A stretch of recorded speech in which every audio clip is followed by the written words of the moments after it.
This program is brought to you by the Government Communication and Information System.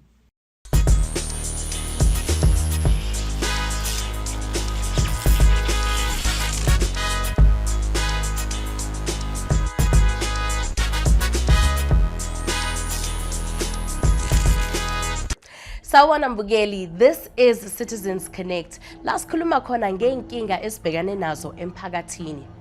Namhlanje sikhuluma ngemasculinity, ubudoda. For iminyaka amadoda atshela ukuthi angakhali. Lokhu yiko kuyenza ukuthi bangakwazi ukubhodla ngenkinga zabo ngokukhula kwabo kanye futhi nokuhlukumezeka. Namhlanje sise Witbank la sihlangana khona nendoda bayibiza ngoCharles. Asiza ukuthi uthini. Igama lami uCharles, isibongo sami sakaTsima. I was born la e5.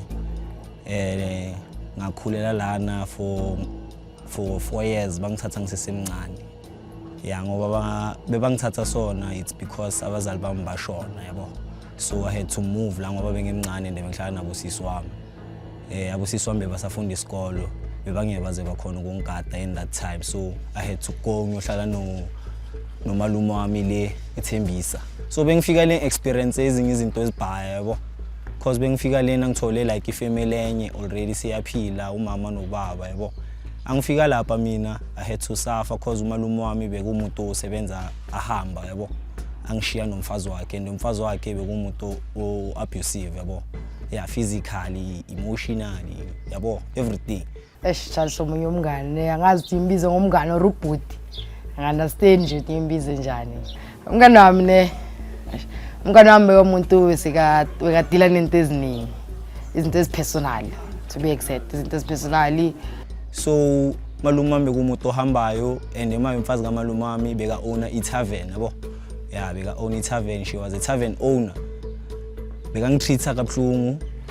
Benginokuthi angayenzanga something angitshela ukuthi ngingayi esikolweni yabo. So manje ungilimaze kakhulu because lo mama she ended up sleeping with me yabo. Yeah, ngiseseyintwana. Angazi next mina. She fostered herself to me always when she's drunk with her friends owazwakala uyangishayisa lapho ngenkani yabo. Angazi ukuthi bekenzakalani. So lento lengilimaze engcondweni kakhulu yabo. When time goes by la ngihlala ngiba nama flashes back yabo. The world is cruel, ne? To be honest, ne? The world is cruel. Like, we can't expect the world to be what we wanted. I came in with Bank, I think, in 2017.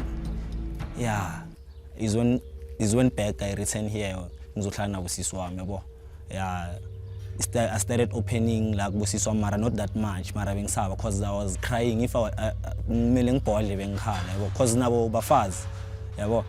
And then I was someone who turned to Facebook about my issues. So someone will read my story. Then I deleted. And then he was introduced to Brothers for Life by, he said, Agnes from Uma's Pepe, if I'm not mistaken. Yeah, he was introduced to Brothers for Life. Ukuthi azokhona ukukhuluma ngenkinga zakhe ukuthi ama problems wakhe awafface njani, ama negativity ma relationships towards ama GPV, towards ama LGBTQI as le kuyi community yami. Bengifika it was a church yabo ba organize isonto siyahlala lapha ezama brothers sihlala ngezitulo yabo. Izwe bhayi siyakhuluma ukuthi wena like which strugglings, which problems are you facing yabo. So same thing at bengifika lapha ngathola amagenge akhuluma kumnandi yabo. So I couldn't keep myself down nami ngaxoxa ukuthi I chance nami njengoba ngikhuluma so nami I'm having something esona so yabo. Kanta amagenge azoyamukela lento yami and then now they had something big vele nabo banizinkinga ezami it was small ezabo ezizinye ezinkulu yabo. Ngithe mangibona lapho ngaqala ngambona abane understanding towards LGBTQI because Charles vele beyangumuntu angana understanding bekathi yeah akazi understand lezo beyangazingeni lezo ukuthi yena hayi if you a girl you a girl, if you a boy you a boy, beyangazi understand lezo. So ngaqala ngibona abane understanding towards that. Mase ngibona lapho wabuya futhi waba umuntu ukuthi ama problems wakhe because bekumuntu ukuthi uyambona ukuthi he had problems because beswakhuluma wona sikhuluma as time went by wagcina seka umuntu orelaxayo umuntu oyihlayo so yambona ukuthi no manje he's dealing with his problems and wangitshela ukuthi problems wakhe udila ngawo kuphi eBrothers for Life lapha kunama meetings with the agency bakhona ukukhuluma ama problems wabo bakhiphe konke esifubeni. Ngithe bengifika lapha I feel more welcome so ngaqala ke ngabhodla when time goes by sengiyakhuluma I talk in each and everyone ehlangana naye I can tell him ukuthi hayi indoda kuso nami ke ngaba nenkinga you're not the only one facing this so even nala around in la ngihlala khona help so many young boys yabo Charles ngathini give me growth money mina ngifundile ukuthi bawi out kwezinye izinto like kumele ube indoda ngisho bawi indoda bathu indoda you must man up ukuthi mina ngiyindoda like azange alandele lezinye izinto labe bafuna ukumfaka khona and I just face ngama challenges afanayo through to a relationship yena yakhe be complicated ngenye indlela lambe ngizitshela ukuthi angayenza ezinye izinto ezingagcine zimfaka like etotini but I stand up ile no way indoda.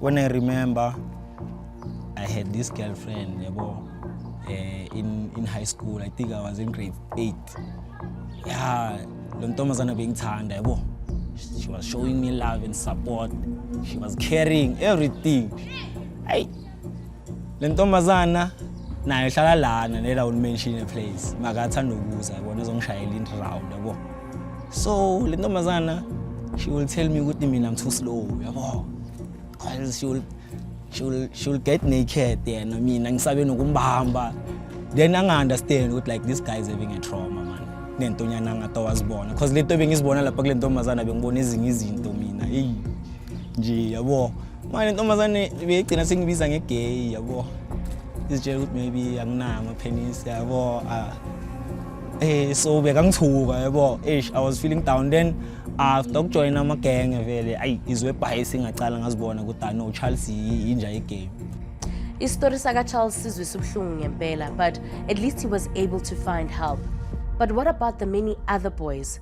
Stay with us. Siyagamukela futhi khona la ku Citizens Connect on SABC2. Thank you so much for staying with us.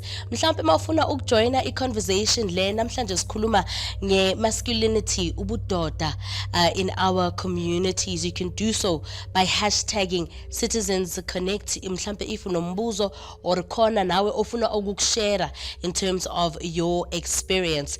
You have already met uCharles oke wasitshela kancane nje ngestory sakhe. Kodwa he joins us in studio. Charles, thank you so much for your time. Putam, thank you. Welcome. Oh, welcome sister. Sabonga to be nathi. Ngiyabonga. My name is Busisiwe. I work as the Chief Executive Officer for the Center for Community Impact.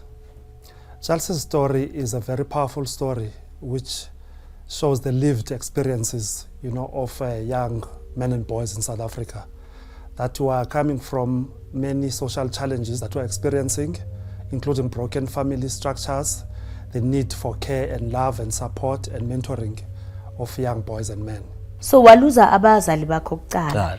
Leyo loss leyo abaningi bayibiza ngegrief. Udile kanjani ngayo usesemncane? Azange khona udila naye grief yami because bengimncane sister. Bengimncane lento le ngicala ukuyifeel ipain I think I was singinabo uma 10. Khani besingazi ukuthi mina anginabazali nala ngihlala khona sisekhaya yabo yeah so ngasho ukuthi izinto eziningi ngicala ukuzifila sengimdala ngasikhathi ngisesemncane bengingazifeel because bengingazi ukuthi kenzakalani at the same time but ngithe vele bengicala ngireach up uma 10 years 11 is whereby I started knowing ukuthi no musla kusona sona so akusisekhaya and ngiyahlukumezwa yabo manje bhuti kuthathe isikhathi esingakanani ukuthi uthole usizo eventually I think this cat sister I think it's uma 5 years boy indoda yabo must speak out ungafeli ngaphakathi wawuzofela ngaphakathi so uzolimala usesemncane yabo yeah lento sibuze ebantwini abadala. But Sakumzi, how important are these programs? Because uCharles ukhulume ngokuthi imsize kakhulu, especially in opening up his life and changing impilo yakhe. Abaluleke kakhulu ama programs because as uCharles was saying here, what we have found out is that focus yet is on gender-based violence, and most of the times sikhuluma violence against women and children kwi-context yethu la South Africa, and rightfully so. Kodwa mase si-implementa lama programs sesihlangana ukuthi a lot of men, and young men in particular, are very much broken.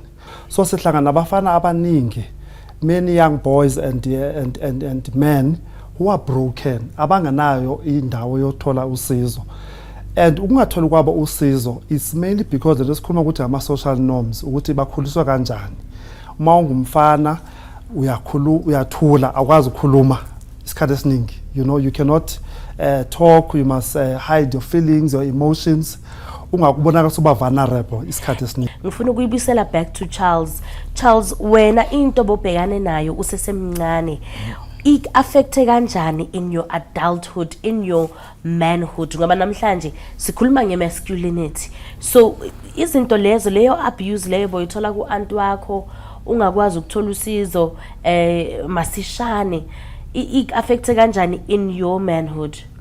Affecte izinto eziningi, sister, because nowadays ngesikhathi lesa vele bengakhona ukudate, yabo, like khona ukudate bese lapho ngiyasaba, yabo, kufanele ukuthi udate nomuntu ngabe usaba ukukhuluma, yabo, and manje bekuso like bengidate sona la angikhona ukulala namantombazana, yabo, sengiyasaba basho ukuthi maybe I'm gay or something, because I didn't open lawo bantu la ukuthi phela mina lento le ngibuya phi ngayo, like ngine trauma yokukhumula amantombazana nani, so they thought maybe I'm gay, and nokukhuluma bengasumuntu okhulumayo, yabo, like vele ngicala experience ingilimaze ngokuthi bengakhulumi, bengisaba ukulala namanye amantombazana, nje bengumuntu osaba abantu, nje bengengime nalakini, so bengibona abantu ngathi bangibhekile ngathi bayangazela, yabo, ngathi bayabona, ngathi niyazi ukuthi kenzakalani. So vele abantu nje umuntu nje abantu bangaba ifonya na 5 years sekuyinkinga kimi. But Sakumzi, at least uCharles ukwazile ukuthola usizo. But what are the dangers of having umfana okhule ngama circumstances akhe angathola usizo? What kind of a man does he become a society yethu? A man who has not got usizo la uCharles alitholile yena, sazi ukuthi kucwaningo ku-research kukhona a direct connection between childhood experiences. So it's a violence. If ukhule ekhayeni lapho umama ehlukumeza ubaba every day, and nokuthi ukhula ungumuntu o-angry, ukhula ucabanga ukuthi sometimes siyazi ukuthi ingane into eziyenzayo mazibona violence every day, you know, ekhaya ziyazithatha ukuthi ziziblame zona ukuthi maybe there's something we should have done, you know, to save umama, or we should have interfered in this relationship. Charles, uke wazithola mhlambe a situation yokuthi nawe you are perpetuating violence in your own life, mhlambe when you were in your teens? Me, I can say ukuthi nami yangigcina singisupuse like lento le besingenza ukuthi manje nami ngiqhubeke ngisupha abanye, yabo, bese ngisupha, because like there was a girlfriend lo bekangithanda, yabo, yeah, so ngimthuka nje le uyangasi important ngakhona, leyo amantombazana ngawathanda ngakhona, like bengijabula manje nini ngijikile sengitshintshile, yabo, nasho ukuthi ngiyamhlukumeza, yabo, bengumuntu engimshaya amagama, yabo, mahlala ngibuza ukuthi kanti wena sikhokho yini nini ujabulile nini kanti kuyenzakala ngidayi leza zikufuna, yabo, manje ngicala bengimhlupha always ayilipheli iviki bathi akakhalanga ngami, yabo, yeah, mara isandla yena bengingambeki because mina vele angisumuntu esandla neti nginamagama abuhlungu phela. My message ko gore be o le out o le munyana o ska gola ka gare, yabo, le rena re gotse ka gare mara be re sina tsona di platform mo re ka gotsa gona help, yabo, yeah, so gonna go di ma out amanyana sa go la go kereng o ska gola ka gare, speak out, yabo, le go le difficult mara zama gore o bolelwe, yabo. Do you really believe ukuthi toxic masculinity inga replace positive masculinity? I believe toxic masculinity is being replaced by positive masculinity.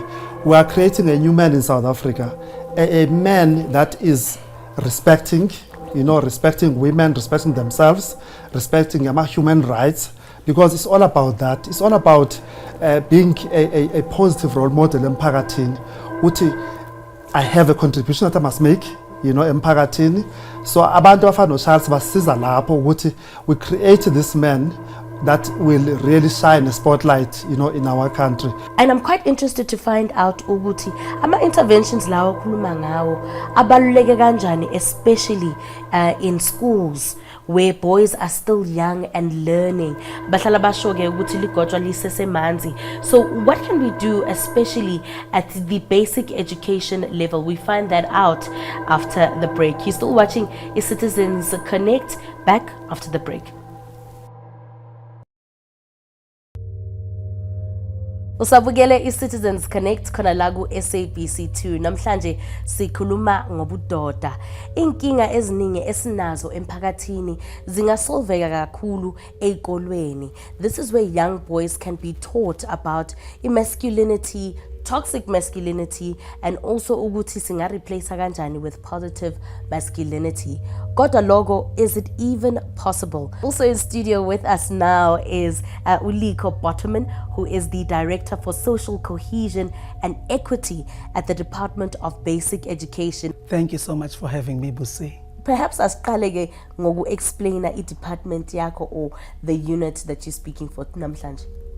So, i-Department of Basic Education yilo ke isebe lase South Africa lika Khulumente elijongene nezinto zasesikolweni ukusukela ku grade R uyofikelela ke ku grade 12.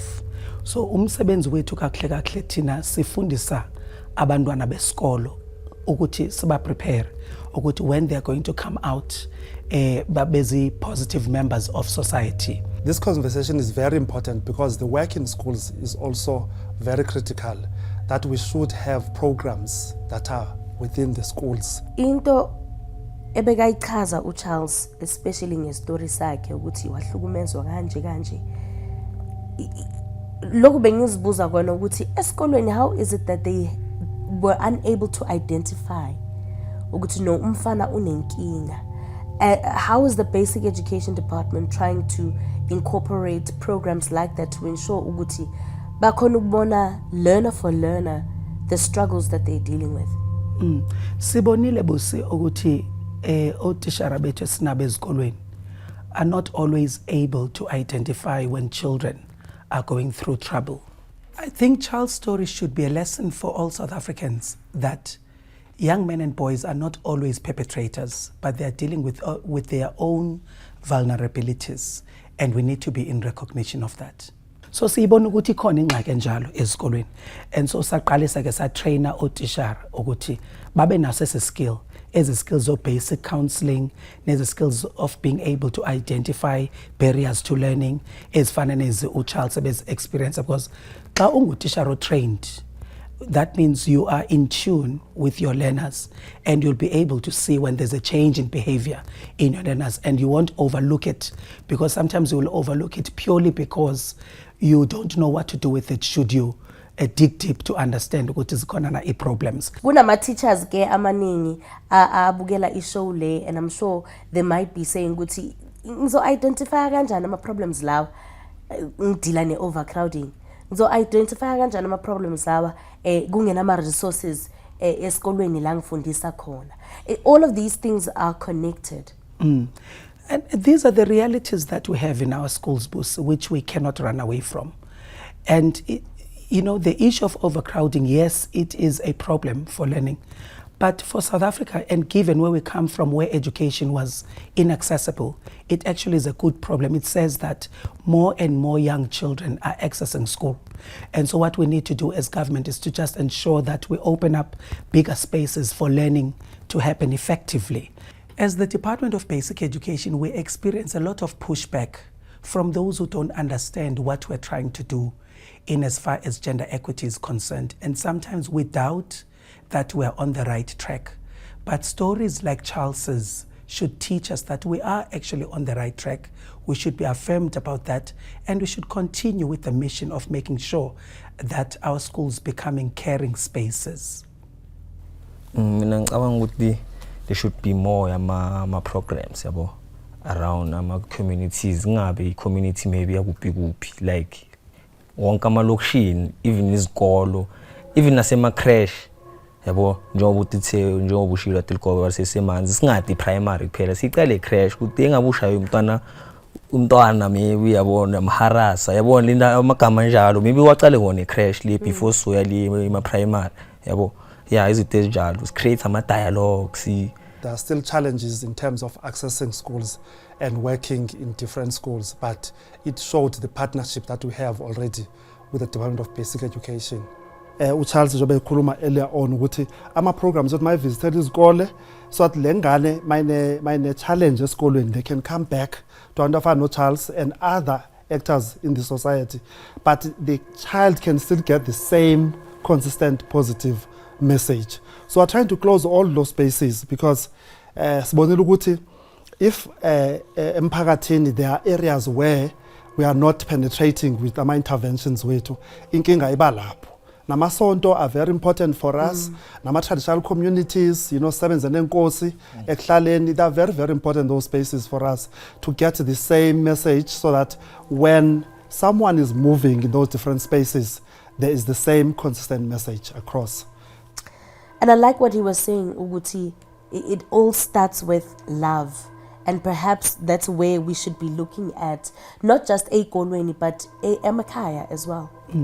That's very true. In fact, Busi, every boy that we have engaged with, bakhuluma into eyi-one, bathi bacela ukuthi batreat with love. So you can clearly see that eyona nto abayidingayo luthando. Now you ask yourself, are there really positive spaces to express love for young men and boys in schools? And the answer is yes, there should be, because schools are inclusive centers of learning, care and support. But before they even come to school to experience love, they should not be experiencing love at school for the first time. Families need to play their part in bringing up their children. Bebakhulisa ngothando. Noba befika nasemasontweni, noba befika even in their cultural spaces, they need to experience that firsthand, so that by the time befika esikolweni, sesibakhulumisa ngothando, it's not a foreign language. They are used to that from the communities where they come from. Thank you so much, gentlemen, for your time. And we're sending you loads of love from the Citizens Connect studio to you at home. Siyabonga kakhulu for staying with us. Of course, namhlanje besikhuluma nge-masculinity. Next week will be something else. The most important thing ebalulekile ke la showing is that we hear from you ekhaya. Hashtag Citizens Connect on all social media platforms. Ila sishiya khona. Good night.